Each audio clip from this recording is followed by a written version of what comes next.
À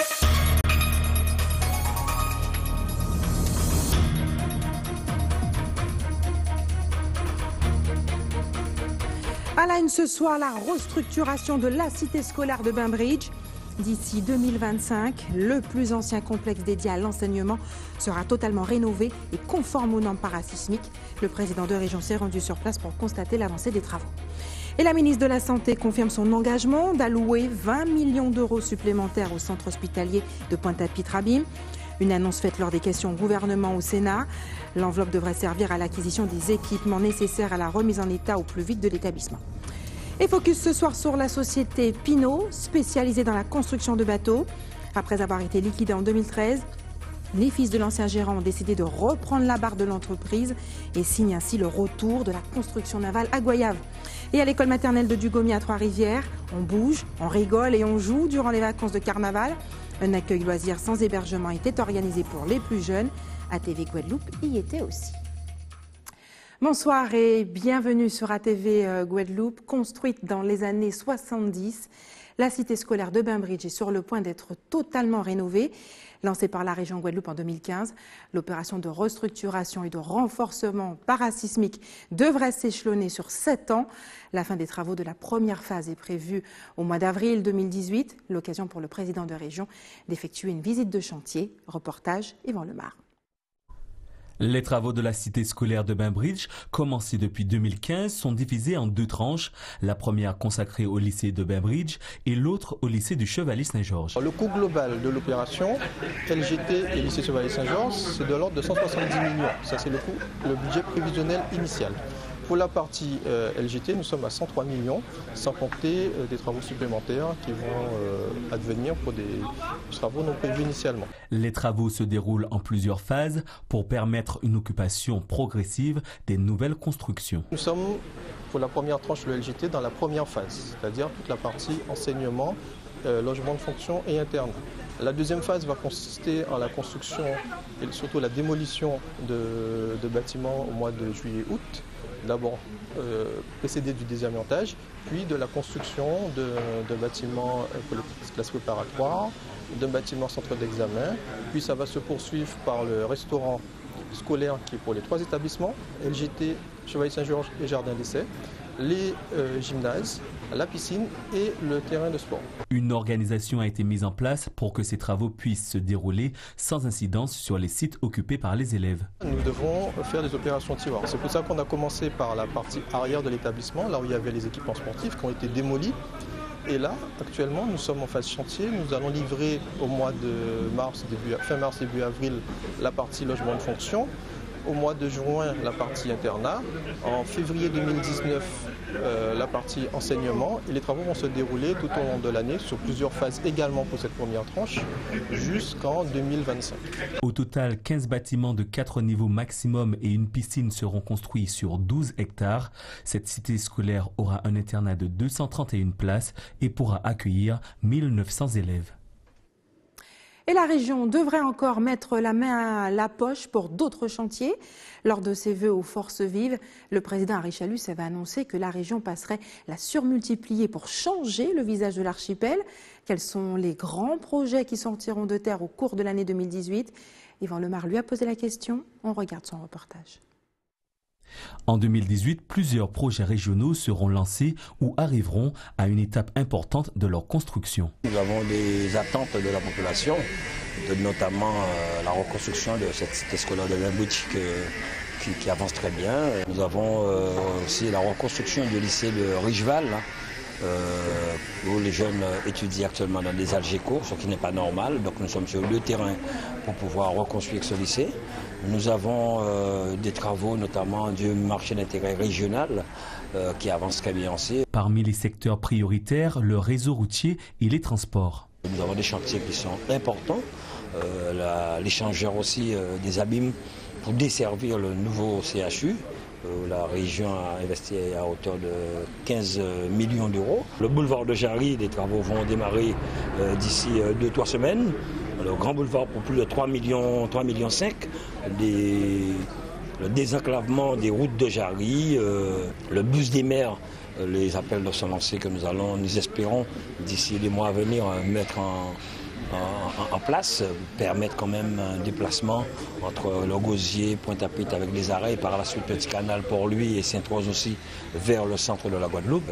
La réfection de nos routes en Guadeloupe, vous avez vu les travaux de la 2x2 voies Beau Soleil, Lamentin ont débuté, et des déviations que nous aurons à faire pour pouvoir fluidifier la circulation. Car comme on le dit, la circulation, le réseau routier contribue au développement économique. Des chantiers d'équipements sportifs seront aussi lancés. Nous avons la reconstruction de 2 gymnases, notamment à Mornalo et à Marie-Galante. Nous avons déjà pris des délibérations pour cela. La construction aussi de la piste d'athlétisme au CREPS, les appels doivent sont lancés. La salle d'escrime aussi. Des chantiers concernant l'eau seront aussi lancés. Pour le tourisme, certains arriveront à terme, comme l'hôtel Arawak ou le centre de thalassothérapie du Moule. Dans le secteur de l'écologie et du développement durable, la construction de 8 déchetteries est prévue cette année. En bref, l'ADOM se fait tirer l'oreille par la région. L'opérateur enregistre un dépassement de près de 600 000 euros. Résultat, le versement des aides accordées aux stagiaires qui poursuivent leur formation dans l'Hexagone, au Québec ou encore en Belgique a été interrompu. La collectivité a néanmoins décidé d'octroyer à l'ADOM une subvention supplémentaire dont le montant sera décidé prochainement à la prochaine commission permanente le 22 février. Elle exige en revanche que l'opérateur respecte ses engagements contractuels et puis surtout qu'il garantisse un suivi rigoureux du dispositif qu'il porte pour, je cite, le compte de la collectivité régionale. Autre dispositif d'accompagnement, cette fois pour le CHU de Pointe-à-Pitre-Abîme, interrogé lors des questions au gouvernement au Sénat par le sénateur Dominique Théophile. La ministre de la Santé, Agnès Buzyn, a confirmé l'engagement de l'État d'allouer au centre hospitalier une aide supplémentaire de 20 millions d'euros afin de financer les travaux de remise en état de l'établissement au plus vite. Je vous propose d'ailleurs d'écouter son intervention. L'accident qui a touché la Guadeloupe, le CHU, cet incendie du 28 novembre, a été dramatique. Heureusement, sans drame humain. Il a énormément fragilisé l'offre de soins de la Guadeloupe et vous le savez, j'ai pris ce sujet à bras-le-corps, je me suis rendue sur place 48 heures après.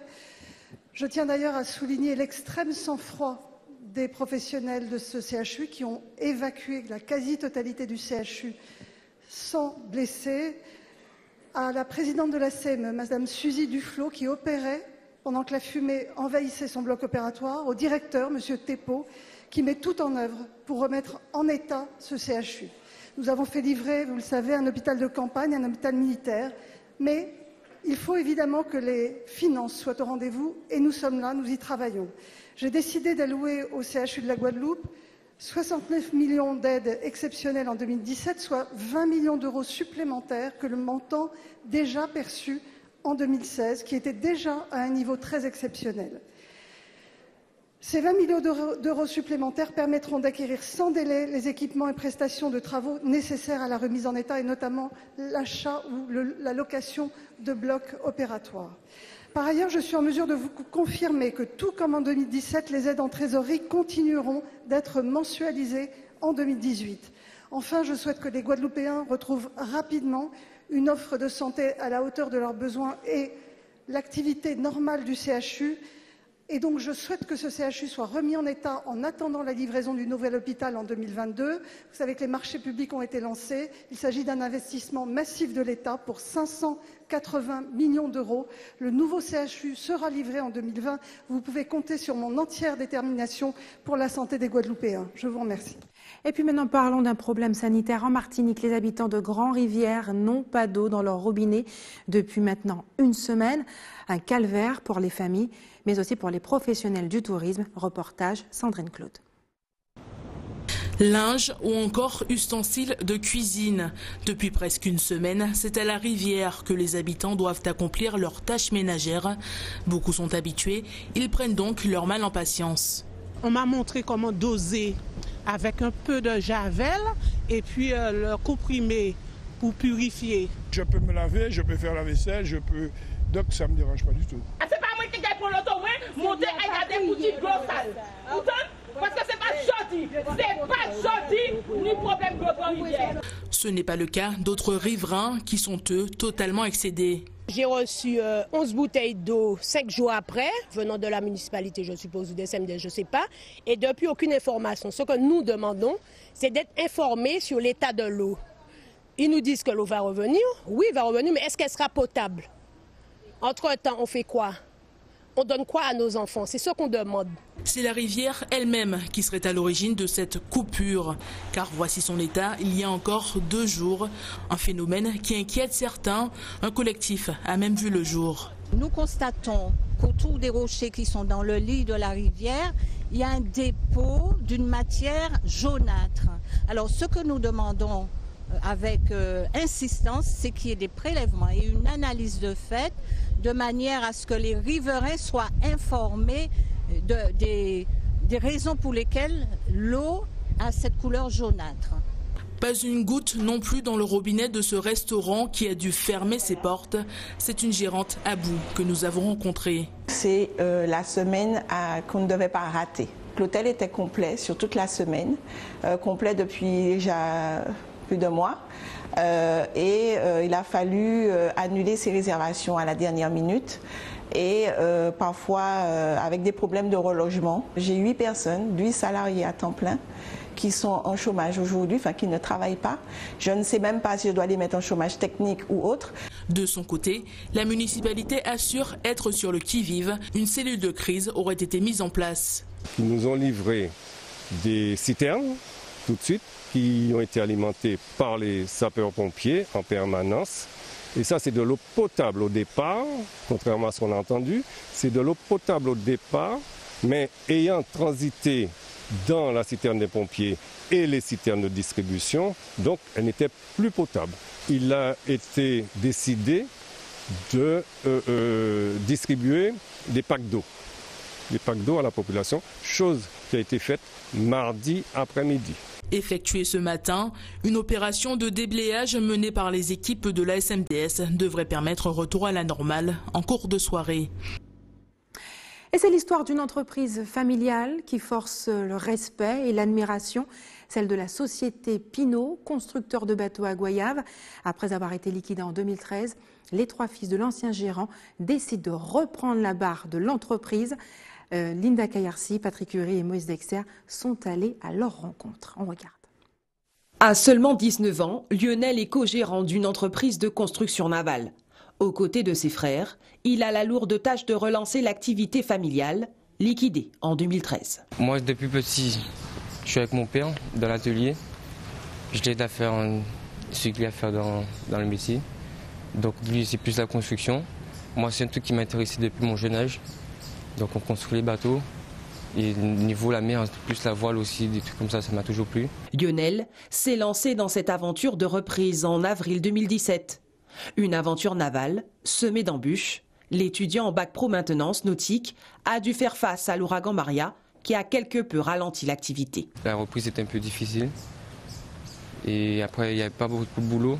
Donc là, on essaie de reprendre un peu pour voir aussi un peu de clientèle. Nous, on fait plus la construction même, un peu de réparation. Donc nous, on fait des bateaux hors bord et des cigarettes aussi. Aujourd'hui, Lionel et ses frères ont la volonté de maintenir l'entreprise à flot. De faire évoluer l'entreprise, de faire les jeunes rentrer dans le milieu maritime, les apprendre un peu le métier. Pour l'instant, les commandes sont certes timides, mais pour les Pinault, pas d'inquiétude. À force de volonté et détermination, ils sont prêts à mener leur entreprise de construction navale jusqu'au sommet. Et restez sur ATV Guadeloupe. Dans quelques minutes, nous irons à l'école maternelle de Dugommier à Trois-Rivières où les enfants ont passé une semaine de folie. Et puis nous découvrirons les activités de l'association Sicrier, faites pour stimuler la créativité et développer la socialisation des enfants. Les jours gras, c'est de la place au carême, fait 2 jours en principe maigre.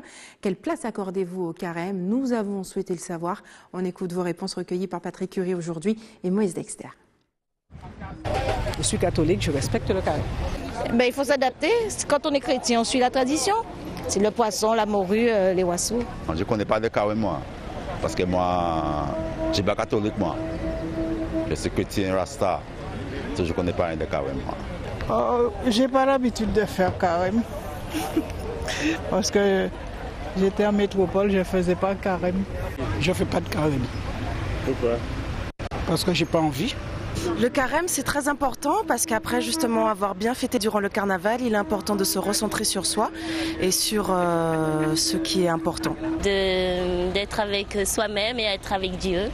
Après le carnaval, on fait le carême, on fait la prière, on prie. Bien, le vendredi, je mange que du poisson. Une place très importante, hein, c'est-à-dire qu'il faut faire le jeûne comme d'habitude le vendredi, le mercredi, il ne faut pas manger de viande. Et il faut se priver sur certaines choses, surtout pour le caté. Et puis ce soir, notre invitée est en quelque sorte une militante du bonheur. Avec son association Time Islamou, elle met en place des actions qui favorisent l'entraide et le développement personnel. Sa prochaine conférence aura lieu ce samedi 14h30 à la salle Rémy Nassouta à Pointe-à-Pitre. Le thème, vivre le bonheur, pas à pas. Gaëlle Nelson, bonsoir. Bonsoir. Merci d'avoir accepté notre invitation. Vous êtes la présidente de cette association, Time Islamou.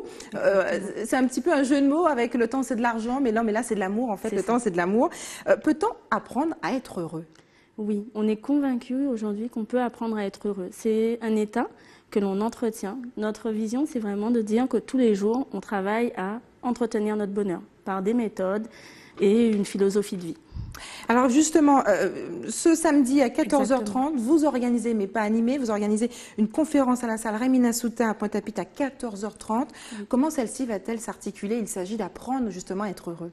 Oui, tout à fait. Donc la conférence, le principe est simple, c'est de donner des outils et des méthodes pour entretenir le bonheur. Donc 3 ateliers, un sur la méditation pour être en phase tous les jours avec soi-même et se retrouver, un sur la visualisation, concrètement faire un tableau de visualisation pour savoir fixer ses objectifs. Un tableau de visualisation, qu'est-ce que c'est exactement? Alors, un tableau de visualisation, c'est de se dire mes rêves, mes aspirations, mes envies et de les mettre sur le papier parce que bien souvent dans l'année, on se dit « Ah, j'aurais aimé faire telle chose » et puis on se rend compte qu'en fin d'année, on ne l'a pas fait. Là, on le pose sur un document, un papier, visuellement. Une photo. Exactement, on colle des photos, on colle des mots forts, impactants et tout au long de l'année, on a ce message qui se rappelle à nous et qui est un premier pas vers justement l'atteinte de ses objectifs et de ses rêves. Deuxième phase, visualisation, exactement. La troisième? Et la troisième, c'est reconnaissance et partage. C'est au quotidien, comment, dans ce que je dis, dans ce que je fais, je suis acteur de mon bonheur, par exemple. C'est tout simplement dire, quand on a fait quelque chose et qu'une personne nous remercie, au lieu de dire de rien, dire avec plaisir. Mais c'est un ensemble de petits actes qui font que notre quotidien est meilleur et plus en phase avec ce que l'on souhaite et ce que l'on rêve. À travers ce que vous dites, on a le sentiment que finalement, pour être heureux, il faut se reprogrammer, changer de logiciel. Je pense qu'aujourd'hui, on est souvent conditionné à tendre vers des propos potentiellement négatifs. Et en fait, effectivement, en juste tournant les choses de manière positive et en accueillant tout ce qui vient et en se fixant des objectifs et en essayant de les atteindre aussi, parce qu'il n'y a pas de miracle, c'est-à-dire qu'une fois qu'on a visualisé, il faut mettre des choses en place, mais c'est d'être cohérent. Et toutes ces actions font qu'en bout de course, on est satisfait. Et si on est satisfait, on est heureux, puisque finalement, le bonheur, c'est ça, c'est la pleine satisfaction. Est-ce qu'il existe justement une définition standard du bonheur? De manière standard, le bonheur, c'est ça, c'est la pleine satisfaction. Mais la pleine satisfaction, ce qui va me satisfaire moi, ne va pas forcément satisfaire mon voisin. C'est de se dire, aujourd'hui, pour être bien, quelles sont les choses dont j'ai besoin? Et comment je prends le temps de les accueillir et surtout de les trouver et de les entretenir. Parce que bien souvent, on sait ce qui nous fait du bien, mais faute de temps, d'envie ou d'audace, parce que c'est ça aussi le thème de notre conférence, c'est de se remettre justement, d'être notre priorité et d'oser faire les choses. Gaëlle Nelson, j'insiste vraiment sur cette notion concernant le bonheur. Finalement, est-ce que pour être heureux, il faut vivre à contre-courant de tout ce que la société souhaite nous imposer comme modèle de réussite? Si le bonheur est individuel. Alors, pour être heureux aujourd'hui, je pense qu'il faut s'écouter. C'est-à-dire que certaines personnes vont être heureuses avec une certaine situation, par exemple, financière. D'autres vont être heureuses en étant au contact d'actions, en rendant service, en étant dans l'échange. C'est de trouver les leviers qui nous parlent. Ce qui me parle, justement, ne sera peut-être pas ce qui parlera justement aux voisins, mais c'est de trouver ce qui nous anime. En tout cas, Gaëlle Nelson, votre association, elle repose sur des valeurs qui sont claires, la générosité, l'entraide, l'amour, l'empathie. Voilà. Votre association n'œuvre pas seulement dans le développement personnel, vous avez aussi initié des actions civiques, des choses très concrètes. Je prends pour exemple le chantier 4 heures pour mon île, qu'est-ce que c'est ? 4 heures pour mon île, c'est je suis bénévole, je donne 4 heures de mon temps, donc pour nettoyage des plages, emballage des cadeaux pour les enfants de Saint-Martin.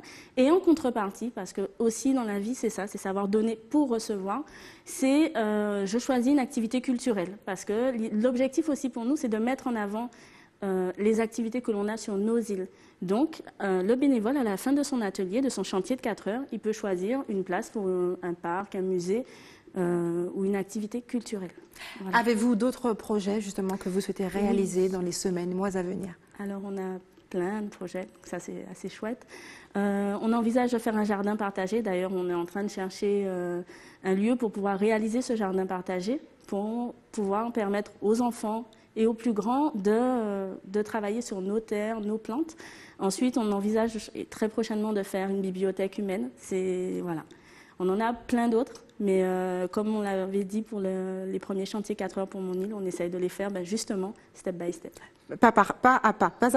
Gaëlle Nelson, merci d'avoir accepté notre invitation. Restait-il des places pour ce samedi 14h30? Alors, il reste quelques places. Elles sont soit, on peut les prendre en ligne sur la page Facebook de Taïmis Zamou ou directement sur place. Mais c'est vrai que comme les ateliers se remplissent, voilà, il vaut mieux aller en ligne. Merci. 14h30 à la salle Rémina Souta de Pointe-à-Pitre. Le bonheur pas à pas. Il est une période, en tout cas, où l'homme se sent assez particulièrement heureux. C'est celle de l'enfance, grâce à la liberté que lui offre l'insouciance. À l'école maternelle de Dugoni à Trois-Rivières, les enfants ont vécu des jours joyeux. Un accueil loisir sans hébergement était organisé pour eux pendant ces vacances. Le reportage est signé Anne-Elisabeth Artsen. On regarde ensemble. Cette première journée à l'école des vacances avait pour leitmotiv « Ensemble pour bouger, rigoler et jouer ». Tout un programme pour ces 27 bambins. L'accueil de loisirs de Trois-Rivières, appelé Joie de vivre, pour permettre aux enfants de se détendre, de s'amuser pendant les petites et les grandes vacances. Alors nous, à l'accueil de loisirs de carnaval, comme les périodes festives du carnaval, on n'a pas pu travailler parce que c'était les vacances, on avait très peu de jours. Donc, on a commencé plus tard, un peu plus tard. Les enfants sont accueillis de 7h à 17h, où nous donnons la collation du matin ainsi que le déjeuner du midi. Des activités créatives et sportives fortement appréciées par ces enfants, ravis de partager ces moments ludiques tous ensemble. Je viens parce que ici je sais que je peux m'amuser, je peux me faire des amis, il y a des activités, il y a de quoi s'occuper. On s'est amusé, on a fait des jeux et on a passé un bon moment ensemble. J'aime bien venir au centre et je peux me faire des copains. Et quoi d'autre? Et je peux jouer. On joue au ballon prisonnier, on se fait des copines, on se fait des copains. Les fait en dessin, des coloriers. Je suis content pour aller à centre aéré.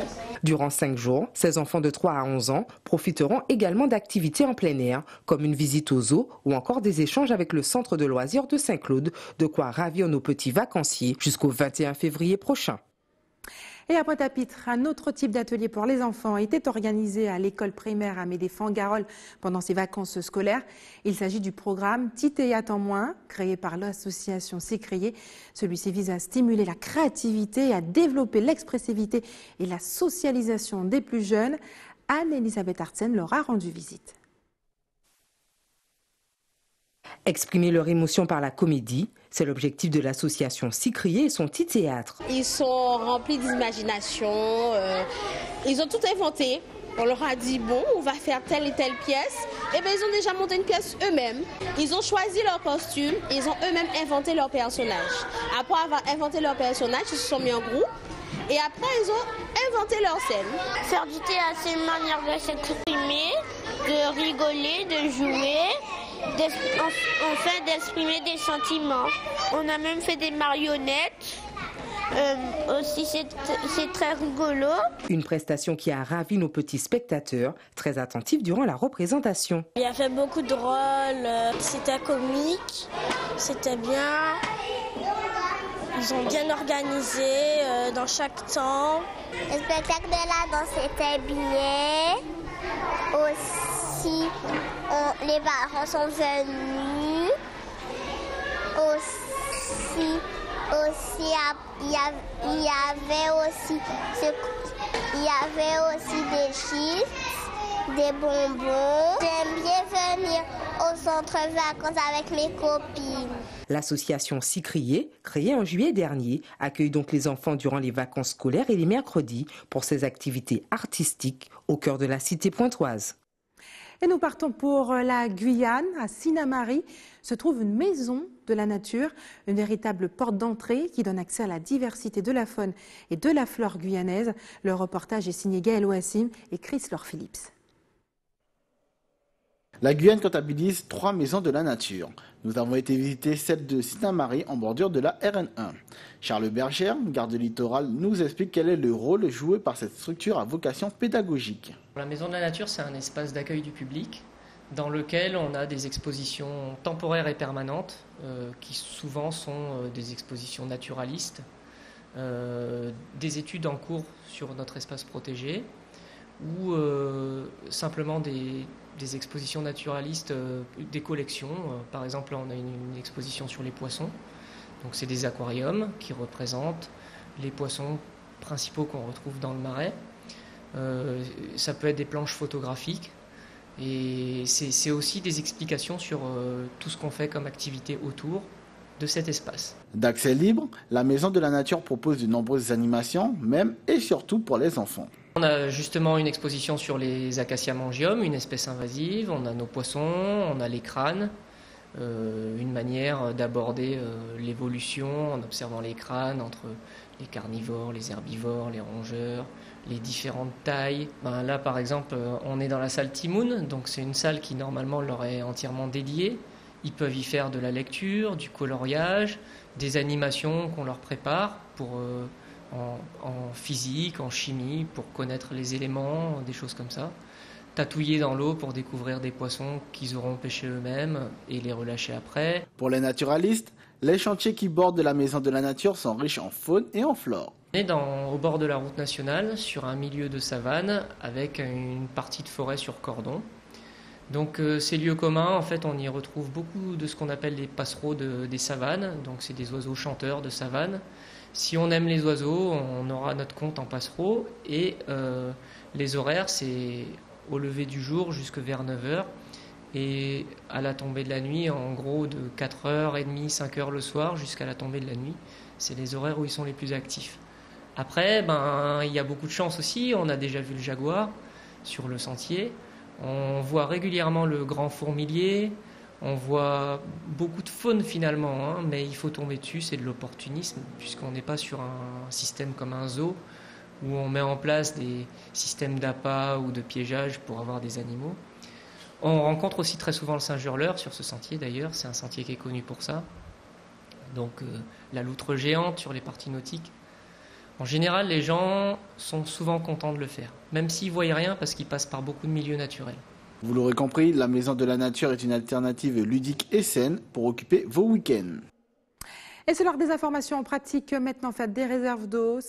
Si vous habitez à Saint-François et au quartier Carac, aux Abîmes, des coupures sont prévues chez vous dès 18h demain avec un retour à la normale à 6h du matin. Et puis demain, l'équipe de l'établissement français du sang vous donnera rendez-vous à la mairie du Moule, sur le parvis, de 8h à 12h30. Et enfin, si vous avez des informations à nous communiquer, n'hésitez pas à nous appeler au 60 11 2 fois.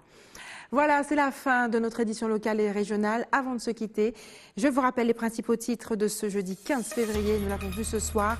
La restructuration de la cité scolaire de Bainbridge se poursuit. D'ici 2025, le plus ancien complexe dédié à l'enseignement en Guadeloupe sera totalement rénové et conforme aux normes parasismiques. Et la ministre de la Santé, Agnès Buzyn, a confirmé son engagement d'allouer 20 millions d'euros supplémentaires au centre hospitalier de Pointe-à-Pitre-Abîme, une annonce faite lors des questions au gouvernement au Sénat. Cette enveloppe devrait servir à l'acquisition des équipements nécessaires au rétablissement de l'établissement. Et puis ce soir, focus sur la société Pinot, spécialisée dans la construction de bateaux. Après avoir été liquidé en 2013, les fils de l'ancien gérant ont décidé de reprendre la barre de l'entreprise, signant ainsi le retour de la construction navale à Goyave. Et à l'école maternelle de Dugommier à Trois-Rivières, on bouge, on rigole et on joue durant les vacances scolaires, les vacances de carnaval au moins jusqu'à demain. Un accueil loisir sans hébergement était organisé pour les plus jeunes. Nous y étions aussi. Merci d'avoir choisi ATV Guadeloupe. Je vous souhaite une excellente soirée. On se retrouve demain à 18h47.